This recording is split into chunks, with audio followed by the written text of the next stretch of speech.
leen doon wax ni da ngeen nekk toujours ci média traditionnels yi mais gis nañ ni léegi moom ñi ngi ci nouveau média yi ay TFM ay la mer sera peu agitée à agiter dans l'ouest du pays il y aura une xawma lan dans le nord di raay carte bi yooyu noonu voilà dañu bëgg ay affaire kamikaze quoi yu gaaw léegi moom ñi ngi ci fi jamono toll te gis naa ni chaque jour dañuy wala saa su ne bu information yu am solo amee ci soxal mbirum météo dañ koy daal di dugal te Sénégalais yi tamit ci saa si dañ koy partagé xam ni information yu crédible la mais seen compte yi ba léegi certifié wuñu ko xam naa ni ñu ngi ci. waaw il faut le faire. voilà. il faut le faire merci en tout cas balaa ñu lay fekk yaak Merry Beye ci beneen plateau bi ma remercier Pape Ngor. Merci je rappelle que yaay chef service prévision et réduction des risques à la direction de l'exploitation météorologique di ANACIM donc tey mooy bis bi nga xamante ni moom la ñu jagleel météo tuddee ko journée météorologique mondiale qui a été célébrée pour la première fois yaa ngi koy wax sànq le 23 mars 1950 ban message ngay tëjee waxtaan bi. waaw jërëjëf Pape Cheikh jërëjëf di am mbégte di bokkaat ak yow plateau bi. wax naa ko sànq au début. et que c'est un plaisir et que occasion la ma may ma sant yàlla. yàlla bu la may nga dund. 6 ans tuutiwul. lu ne mënoon na ci xew. donc mu may ñu bokkaat plateau bi ren ji ñu ngi ciy sant yàlla bu baax. et que sama message dafay jëm à l'endroit des Sénégalais. mais surtout des jeunes. Il faudrait pas que ñu xaar ñu defal ñu li ñu war a defal. Il faut que jeunes yi takk seen digg xam ni l'avenir de demain est entre nos mains. Et que avenir boobu noonu li ko nar a yàq bokk na ci dérèglement climatique bi. donc il faut que ñu fexe taxaw. yoral suñu bopp suñu cadre de vie. lépp loo xam ne war na mën a gàllankoor suñu dund ëllëg ñu war ko bàyyi xel.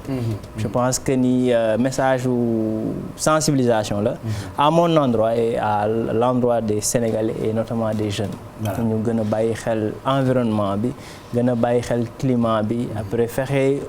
xool seen tànk yi fu ñu koy teg pour mën a aar seen environnement lu am solo la merci en tout cas ñu bàyyi la nga daw àggali activités yi ci waxtaan yeeg yi nga xam ne ni yéen a ngi koy amal fële ca ANACIM merci en tout cas je rappelle que xibaaru météo yi da ngeen koy am fajar gu jot ci télévision Futur Média ak rédaction bu télévision Futur Média dans quelques instants ñu enchaîner ak dernière partie midi plus bi mais en attendant dañ leen di bàyyeek Merry Beye Diouf ak Mamadou Ndiaye waa koñ bi kaay leen xool Merry Beye taxaw na pour jox ñu li xew biir internet mook Ndiaye Bale à tout de suite. À tout de suite El Hadj.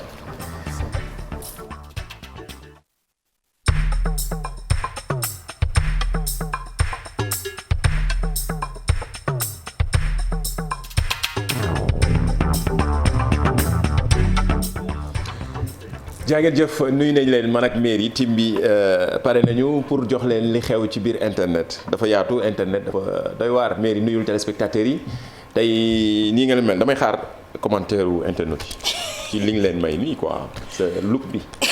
waaw tey dama def rek look jeune maman. waaw loolu la xam nga yenn saa yi foog nga bàyyi xam nga. daal di wane ne ba léegi mën nga bokkaat ci game bi quoi. ba tey yaa ngi ci quoi ba léegi maa ngi ci def sama petite ceinture nii de jeune maman. ok di leen nuyu di leen dalal ci seen émission li xew ci biir internet bi Pape maa ngi lay nuyu merci ci sama woy bi dem naa ba tàmm ko donc ñu daal di rek. jàllale daal di commencer li nga xamante ne moom la ñu indil internet yi tey Ndiaye. waaw seen réaction dañ koy xaar di tàttaan ndaxte ci la ñuy profité may leen ay maillot ak chiffon mi ñuy joxe maillot yu bare pour téléspectateurs yi la xam ngeen prétexte bi mooy match yi double confrontation mais surtout match retour bi nga xamante ne fi mu ne nii ñëpp a ngi koy waaj. stade Abdoulaye Wade le 29 mars incha allah maillot yaa ngi nii t-shirt aussi champion d'Afrique c'est pour vous tey d'ailleurs dinañ choisir kenn mais dama lay bàyyi nga xool ci live bi. d'accord naa xool kenn. xam naa jigéen lay doon.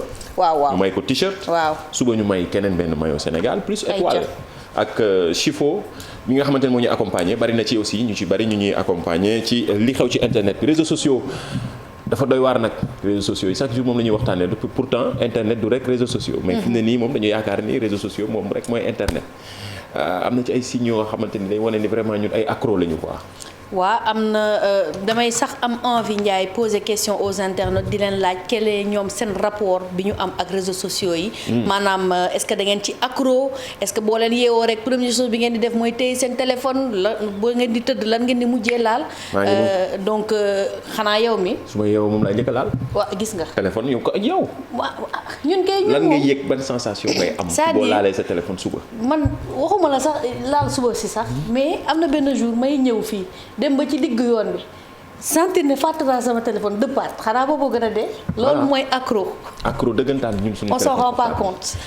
dafa doy waar parfois nga gis ay signes yi nga xam ne wane na ni vraiment léegi moom sa relation yi ak sa téléphone c'est vraiment toxique. toxique très toxique. envoyé leen ñu seen message seen commentaire via suñu Facebook live YouTube live Instagram live commentaire yëpp nañ ko jël dajale ko ku nekk relation bi nga am ak sa téléphone portable wala ak réseaux sociaux yi. waaye nag dafay baax yenn saa ñu si def cure digitale man de maa ngi ci.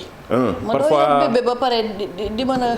waaw loolu mënul ànd nag. waaw ngay teg nee rek. gëm indiwaatal question yi internet yi gis ko. mën a commentaire via actuellement tey moom YouTube live bi laa jàkkaar loolu nii.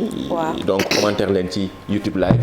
hashtag Midi Plus Issa Camara de nee na moom nee na man moom de. dama accro moom nee na moom daa accro. mais ñi accro ba leen Camara ñi accro ak a bari. quels sont vos rapports avec les réseaux sociaux. quelle question. bu garaaw la ci jamono ji. lii bu njëkk ba dañ doon toog paay añandoo reerandoo mais léegi bu di dugg ci kër ñëpp. mais am na sax Ndiaye ñoo xamante ne gis nga information. duñ ko xoolee ci site yi de. non ci réseaux sociaux yi la ñuy dem. d'où l'intérêt dañuy vérifier balaa ñu partager. voilà ndaxte réseaux sociaux yi du lu ci jàll yëpp. mooy dëgg. mooy dëgg d'ailleurs ci la ñuy des ndaxte chiffres yi am na ay sites yu crédibles yu ko génnee maanaam Sénégal ban réseau social la ñuy gën a utiliser. waaw kii di site bi di datareportal.com. donc moom moo ñu xamal nekk ne sur 8,01 plutôt millions d'internautes ñoo xamante ne ñoo nekk fii ci Sénégal. kon 17 millions d'habitants. 17 millions d'habitants. 8 millions d'internautes. voilà 8 millions d'internautes 17 millions de des na. des na ak coowal internet bi yëpp. mais dañu actif nag. ku gis internet nga yaakaar ne. non Sénégal gi yëpp a connecté nekkate 17 millions d'habitants. te 6 millions d'internautes yooyu ñu ngi ñuy xamal nekk ne 3,85 millions ñoom ñoo actifs ci réseaux sociaux yi. 3 millions. waaw maanaam li coow li bëri comme ni ko way bi waxee. 3,85 millions users actifs maanaam nit ñoo xamante ne chaque jour ñu ngi yëngatu ci réseaux sociaux yi. kon am na ñeneen ñi nga xam ne ñu ngi dund sans connecté wu. wallaay ñu ngi dund jàmm ñu ngi dund paix. li coow li di bari 17 millions d'habitants 8 millions de Sénégalais ñoo connecté. pareeguma. 2,95 millions. ñoom ñoo nekk ci Facebook. donc si ñi actif ñooñu ñëpp. donc mooy réseau social bi gars yi Sénégalais yi di gën a utiliser. waaw donc mooy réseau social bi nga xamante ne moom la ñu gën a jox bopp daal maanaam. après Instagram ñëw avec 1,1 million. après nag ñu daal di am LinkedIn nga xamante ne moom mi ngi à 800 000 personnes. et puis Twitter daal di fermer marché bi sur 189 800 users actifs yoo xamante ne ñu ngi utiliser fii Sénégal Twitter donc top bi. Facebook la. ensuite Instagram. après LinkedIn après Twitter. ok nii la ay chiffres yu crédible yu ñu jël doon leen ko baaxoon nañu tamit di leen jox information yu wér te wóor ci li xew ci internet bi lii ay chiffres la yoo xam ne da leen tax ngeen xam ñaata nit ñoo connecté fii ci Sénégal. 17 millions d'habitants 8 millions de connectés la ñu am des personnes connectées. Sénégal réseau social bi di Facebook la ñu gën a taamu. waaw yeneen yi topp ci. Instagram ak yeneen yi xam naa ne daal la ñu daal doon xool ci marge bi tamit xam naa ndaw ñoo ci ëpp entre mën nañu ko jàppee 10. c'est une population de jeunes. de 30 voire 40 ans. ba 45 ans sax. oui parce que ba 45 ans ils sont encore jeunes. ok vous êtes encore jeune. merci. am na solo commentaire leen maa ngi gis internet yaa ngi commentaire ku nekk j'ai vu je dis pas que je suis pas accro mais dès mon réveil je regarde mon téléphone portable bari nga ci morom. waaw kii Dame Touré la ainsi de suite bari na ci ñoo xamante ni saa yu ñëwoo lu ñu njëkk a def mooy laal téléphone portable xam naa. mais rek paa yi ñu ngi naan xale yi ba ñu yeewoo di leen julli. ñoom est-ce que ñoom sax gënuñu ñoo accro léegi. ñoo la xaaral ubbil ma sama yaay sama moromu yaay ubbil ma sama WhatsApp bi ma xool luñ ma yónnee tey. mais ñoom dañ ci partagé sama ñoom yaay dañuy partagé rek mais nag problème bi mooy ñoom lu ñu jot partagé seen yoon nekku ci. non ñoom moom c'est-à-dire te affaire bi vidéo bi mën na ñëw plusieurs fois en plus. voilà nii la. question baa ngi noonu répondre leen ci fii ba suba mën nañ ci ñëw ak ay seen ay message ci Facebook live YouTube live Instagram live am ngeen possibilité commentaire via suñu hashtag Midi Plus suñu net Facebook live fépp daal ci plateforme digitale yu télévision Futurs Médias. leneen li am na benn programme démb ak tey ñëpp ak ñu koy envoyé. programme présidentiel d'autonomisation des jeunes. lien bi daal ñëpp ak ñu koy envoyé te du Sénégal la ñu ne. daanaka pays yu bari làkk français la pays francophone yi gis naa ci drapeau Côte d'Ivoire Cameroun Guinée Burkina ainsi de suite yoo xamante ni dañuy yaakaar ne ndaw ñooñu démb am na ku ma envoyé ne ma seetal leen ma lii ndax dëgg la man su ma gisee du ma vérifier du ma def dara xaalis bi laa gis 150 000 allant de 150 000 à 700 000 francs CFA. ba pare ñu ne benn formulaire la boo xamante ne da nga ko war a remplir. pour mën a am accès ci boobule xaalis. est-ce que dëgg la. lii fake information la lu tax ñu wax leen lool c'est-à-dire boo leen bëggee xam information ndax dëgg la ou pas gis ngeen lien bi ci kaw boo leen xoolee lien bi ci kaw dañu bind non sécurisé maanaam affaire bi amul sécurité lien boo ñu leen mënti yónnee bu amul HTTPS maanaam. hypertexte transfert protocole secure mooy comme nii HTTPS mooy lien bi. amul sécurité donc wóorul c'est pas un lien fiable ñu siy bàyyi xel bu baax a baax parce que lien yu bëri dañ koy yónnee. nga koy cliquer HTTPS mooy am na sécurité. mooy am na sécurité. loolu laay wax mooy HTTPS hypertexte transfert protocole secure loolu moom mooy les firndeel que ne lien boobu am na sécurité. loolu ci langage informatique moom la ñuy wax ne que ne moom mooy garantir sécurité informatique bi nga xamante ne ni lien boobu ñu lay yónnee am na. donc boo leen ubbee benn lien bu bind non sécurisé def leen très attention am leen ay doute parce que mën na am ay virus mën na am ay cheval de Troie yi nga xamante ne day dem installé wu sa téléphone wala leneen protéger vos données c'est ça c'est important chaque jour borom xam-xam yi wax ñu ci rappelé ci mais ñu nit baax na ñuy alerter ndaw ñi ndax ñu bari xaalis bu ñu ko gisee dañuy rek daal di joxe seen information yi donc ñu def ndànk balaa ci lien bi démb ak tey ñëpp a ngi koy partagé donc faites très attention waaye sécurité à 100% amul donte wax nañ fi HTTPS sécurité à 100%. malgré ça dina am ñoo xamante ne dañuy contourner loolu def ko te pourtant day nekk ay virus donc ñu def ndànk waaye lii am na solo leneen loo xamante ni am na solo démb ba tey ñu ngi koy wax waaye temps yi yëpp ñu ngi koy wax mooy mbirum médicament yeeg njaayu garab gi TikTok Facebook Twitter ku nekk ngi def ay vidéo naan lii maa ngi ko jëlee Dubaï lii maa ngi ko jëndee fii bi ma ko utiliser lii la ma def est-ce que loolu tamit waruñu ci wax temps yëpp ñu ngi koy alerter mais baax na ñu waxtaan ak borom xam-xam yi aussi ñu alerter encore une fois sensibiliser ndaw ñi ak réseaux sociaux yeeg phénomène bi nga xam ne fi mu ne nii moom voilà. koy gën a yokk quoi waaw dañuy jël ay garab di ko utiliser te duñu xam lan lay def yan effet lay def wala ñu daal di jël seen i mélange bopp daal di ko defar def publicité bi moo xam la TikTok la wala Instagram wala leneen ak leneen waxoon naa ko fi démb am na fi benn organe buy réguler lépp li nga xamante ne moo nekk ci sécurité alimentaire mais ci kaw loolu aussi dafa baax ñu sekk waxtaan ak ay spécialistes ay médecins wala ay dermatologues ñu wax leen exactement lan mooy risques yi parce que feebar yu bees yi génn nañ cancer yi bëri nañu te doo leen xam lan moo leen koy indil donc ñu déglu leen te ñëwaat. yooyu pour la plupart ay corticoïdes yi garab yooyu pour la plupart ay corticoïdes la mën na la indi ay gàllankoor yu bëri mën na la indil allergie mën na la indil œdème kanam gi di néewi mën na la indil hirsutisme acné ay moustache ci kanam gi mën na dem tamit ba sa yaram bi fragile sécheresse de la peau di bañ di gaaw cicatriser indil la ay vergetures rew à la longue tamit boo utiliser corticoïdes yooyu da ngay dem ba da ngay amee immunodépression cela veut dire xiibon gaaw di feebar infection yomb la feebar yomb la mën na leen indil tamit HTA et accident cardiovasculaire diabète bu fekkante ne diabète da nga ko amoon mën na ko déséquilibrer wala mu indil la diabète fragilité musculaire fragilité osseuse damm dalay yomb fracture ostéoporose tamit tey dem ba sa yaram yi dootuñu amati doole bu bëri mën na yokk tamit acidité gastrique bi indil la ulcère même au niveau du cerveau mën na la indil ay troubles de l'humeur trouble du sommeil même dépression ak bu ñu fàtte tamit cancer bi.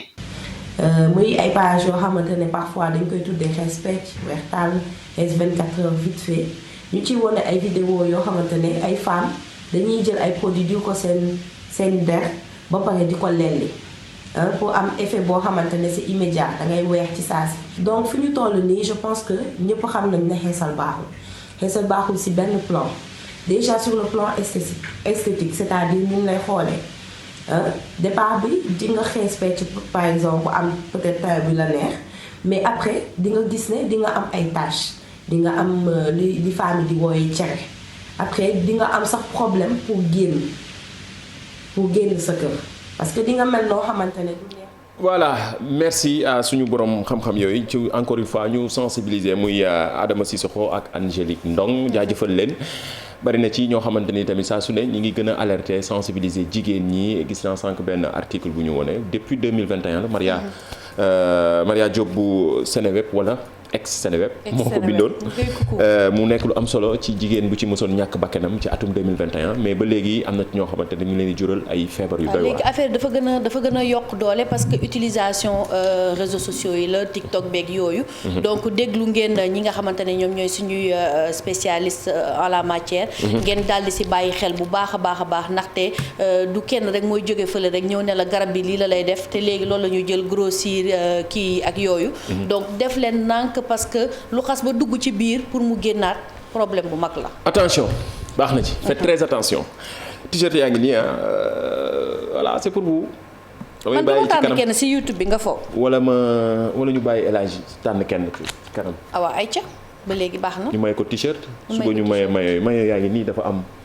envoyé ñu numéro téléphone Chifo mi joxe mayo yi numéro téléphone am mooy 77 438 68 17 mooy numéro téléphone voilà Chifo 438 68 17 mën ngeen fa am mayo Sénégal yi am étoiles yi champion d'Afrique. du ay caaxaan du ay fo. donc mayo yaa ngi nii ñu ngi xaar suñu bos. Tons a ngi nii dafa bëgg mayo bëgg t-shirt mais bii moom c'est pour yow yaa ko moom Tons bu la neexee nga ñëw jël léegi. Tons am. yaa moom bii non bu la neexee nga ñëw jël. amul problème lii internet la ak réseaux sociaux li xew ci internet bi su la neexee nga ñëw jël sa t-shirt c'est pour vous noonu la am na benn liir naa léegi benn internet nañu. xanaa mbirum mi Sénégal bi ci wax effectivement dañ ci wax koy envoyé naa léegi Pape Samb réalisateur connecté à la une bu Libération tey effectivement lii tamit bokk na ci li xew ci internet bi de mairie. waaw bokk na ci xew li xewoon na. daal di kii dëpp daal di jékki-jékki xewaat. léegi looy wax waa koñ ba yow. man kay libération wax libération. non yow mi nga xam ne cas bi da nga ci wax looy wax waa koñ ba. man fekkeewu ma fi maa nga woon fee. yaa nga connecté léegi maa nga doon seetaan. léegi internet amul kii fële ngay toog di def sa live. dama doon ubbi samay bët ubbi samay nopp ne tekk. lépp loo gis da ngay naan tekk rek waaw. mais donc libération moom moo. en tout cas bokk na ci li xew ci internet bi fi mu ne nii débat la gars yi. ñi ngi débattre nit ñi enquêteurs yi nee nañ mëne nañu seen enquête. et ils ont titré Fatima Dione en flagrant délire. di wax ne que ne li mu wax lii nii dëppoowul ak li am. avec des preuves à l'appui ku ko bëgg a gën a lire rek en tout cas information yaa ngi ci réseaux sociaux yi avec bien sûr commentaire yi xëy na du ñàkk. su amee yeneen développement dinañ si ñëwaat. coowal mi Sénégal gi de. yëngaloon na seen dëkk bi de. suñu dëkk bi ñun ñëpp. non pour war na rek booba temps. looy daw nii mu metti rek nga daw mu metti na nga toog. am na solo am na leneen loo xam ne tamit internet yaa ñu koy envoyé en temps wax nañ ko c'est une émission interactive Social TV la. yu ci bari yéen internet yi yéen ñu koy envoyé gis na léegi ku ñu envoyé affaire voilà Guy Marius Sagna.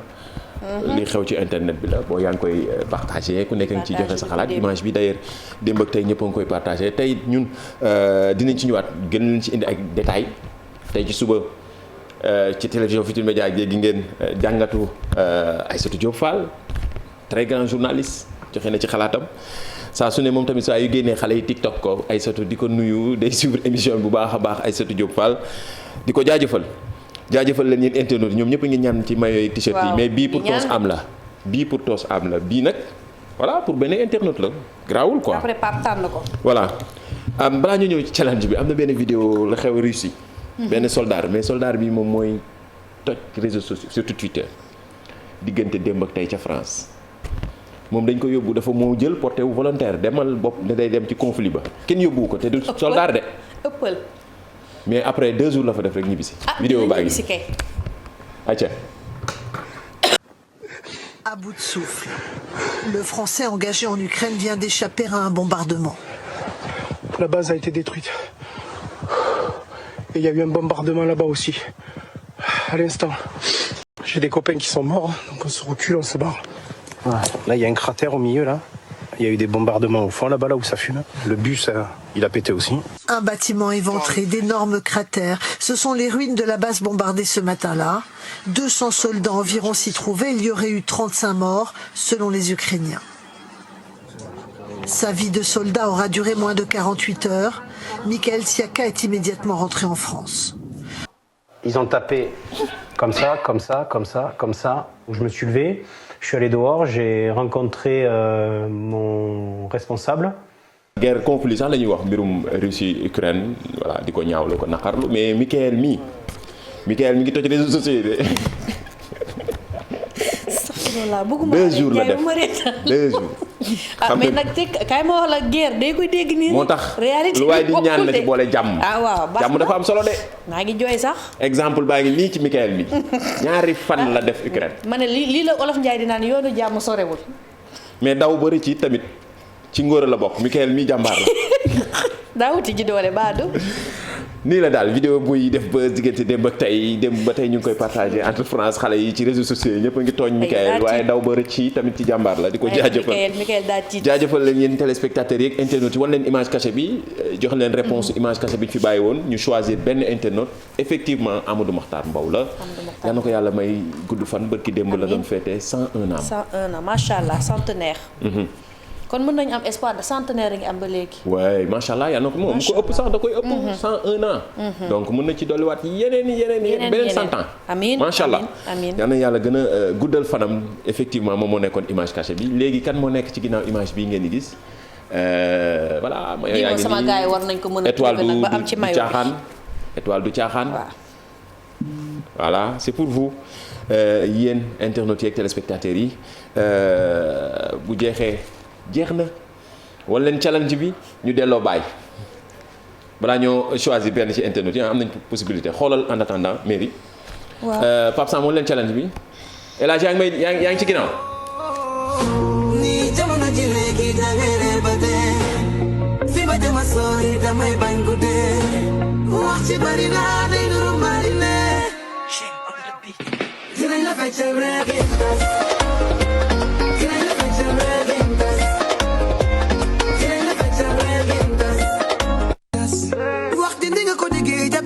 ma kompunga ni jamono ji léegi da ngay ba dee fi ma dem a sori damay bañ ko dee wax ci bari naa. voilà challenge bu xew la pourtant clip bi ba tey génnagul teaser bi la rek. gars yi mais fi mu ne nii ñu ngi def millions de vues sur TikTok. sur les réseaux sociaux en tout cas way bu neex la man moom vraiment j'ai beaucoup aimé. chapeau à Wally ak Viviane dinaa def challenge bi daal di koy partagé. wax ma choisir nga kenn wala ma bàyyi El Hadj choisir. am naa kenn ku ma choisir de. ku jigéen. El Hadj. ne yaay xool. El Hadj. dégg nga bu baax moi je vous entends pas de toute façon. choisiral ñu delloo El Hadj comme dégguñu. bàyyi ma tànn Aïcha defal capture bi. waaw. dinaa ko capture Aïcha. Aïcha depuis defe naa démb ba léegi mi ngi ñaan mayo. waaw kon Aïcha la te comme turam neex na ma. def nga capture waaw Aïcha ba pare nee na ma waa Médina sa jongama lan la déggal loolu. kon yow ku la tàggaale nga jël. yow tamit ok transparence amul ci affaire yi de. jigéen la daal baax na El Hadj ñu delloo la. mais ngi def nii favoritisme fii.